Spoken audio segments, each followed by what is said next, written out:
Guys, dito sa Yamaha Morong Rizal Branch ay meron po silang promo. Alin man dito sa dalawang Mio guys, alin man sa dalawang yan ay kasama na yung kanyang top box. Pag halimbawa na-avail nyo siya, kasama na yung top box niya. Tapos, meron pa siyang less na 1,500 sa kanyang SRP. So kung magkano yan guys, ang cash nito, ang price nito, meron pa siyang less na 1,500. Ayan guys yung kanyang top box. Kasama na yan mga idol kapag kukunin nyo. Hindi na po yan, hindi na po yan isasama sa inyong, halimbawa, huhulugan nyo pa o o ikakas nyo. Hindi na po. Kasama na po yan guys, as in free. At syempre, kasama na rin yung kanyang bracket.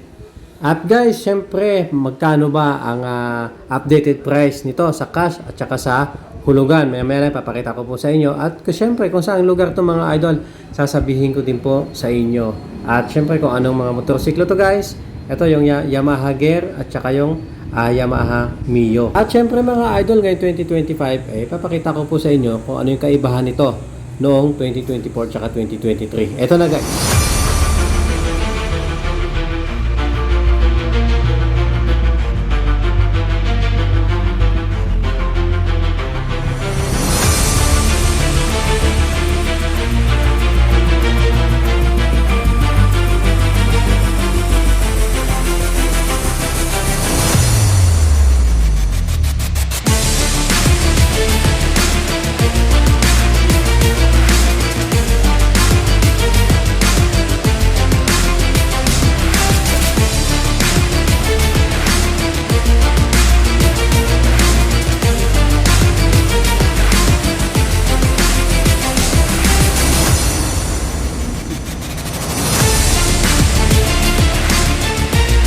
At ito naman mga idol, yung kanyang Yamaha Gear. Mio Gear ito mga idol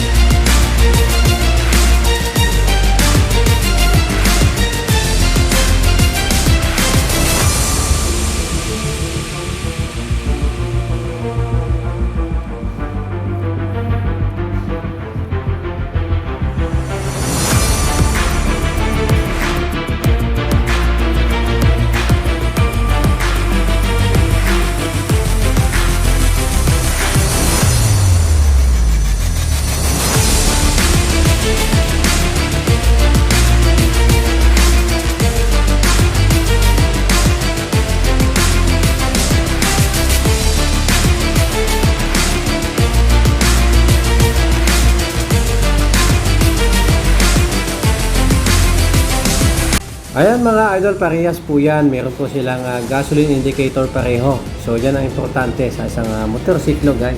Sa aking mga naunang video ay pinakita ko na po itong feature ng Yamaha Mio at saka yung Yamaha Mio Gear. Naipicture ko na po ito parehas mga idol. At mga idol, kung ano yung meron dito sa may Yamaha Mio ay meron din, ganun din halos sa Yamaha Mio Gear. At ito na guys, unahin na po natin ang updated price nitong Yamaha Mio. Tingnan natin, check natin mga idol kung anong mas mahal, kung itong Gear o itong Yamaha Mio. So anong series ang mas mahal mga idol So ito na mga idol, ang kanyang cash ay 77,900, ang kanyang down payment ay 3,895, ang kanyang 24 months ay 5,232, meron siyang rebate na 600 pesos kapag updated kayo magbayad, tapos ang 36 months nito ay may 4,244. At syempre mga idol, meron kayong rebate na 700 pag updated kayong magbayad. So ito na guys, sunod naman natin tong Yamaha Mio Gear. So tingnan natin guys kung ano mas mahal sa dalawa. So ito na mga idol, ang kanyang cash 79,400. So guys, check nyo kung ano mas mahal Ang kanyang down payment ay 3,970. Ang kanyang 24 months ay 5,327 kung meron kayong kung updated kayo magbayad, merong rebate niya na 600. Tapos ang kanyang 36 months ay 4,321. Rebate nito mga idol ay 700 pag updated kayo magbayad. So guys, na-check nyo na ba kung anong mas mahal sa dalawa?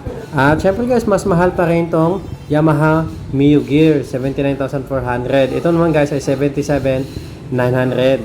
At syempre guys, hindi lang po yan ang kanilang available na motorsiklo ito. Napakadami mga idol sa labas, sa loob, Lahat ng kailangan nyo guys, pang service, pang negosyo, pang biyahe, andito na po lahat mga idol. So hanggang doon yan guys, napakadami niyan. O di ba? Nakita nyo mga idol, hanggang doon sa may dulo, meron pa po sila. Tapos hanggang dito guys, sa may kabilang dulo. Ayan guys, doon. Napakadami niyan mga idol. At kung saan to mga idol, ito Tomas Claudio Street, Sitio Namay, Barangay San Juan, Morong, Rizal. At tulad na sinabi ko sa inyo mga idol, dito po yan sa Yamaha Morong Rizal branch. Dito mga idol, meron silang service. Halimbawa, may sira yung kanyang motorsiklo, gusto nyo pa-check up, meron yan. Tapos, kung halimbawa gusto nyo pa-change oil, meron din po yan dito mga idol. At dito lang po yan mga idol sa tabing highway lang mismo ng Tomas Claudio yan. Ayan mga idol, katabi po yan, halos katapat ng Hebron Gasoline Station. That's all for today guys. Sana po sa mga bago dyan at sa may mga gustong mga itanong mga idol, huwag po kayo mahihiyang mag-comment at sasagutin po natin yan guys. Thank you so much po for watching. Sana po subscribe niyo po ang ating channel para pampasgana, pampasipag mga guys ha. Thank you guys. Salamat po.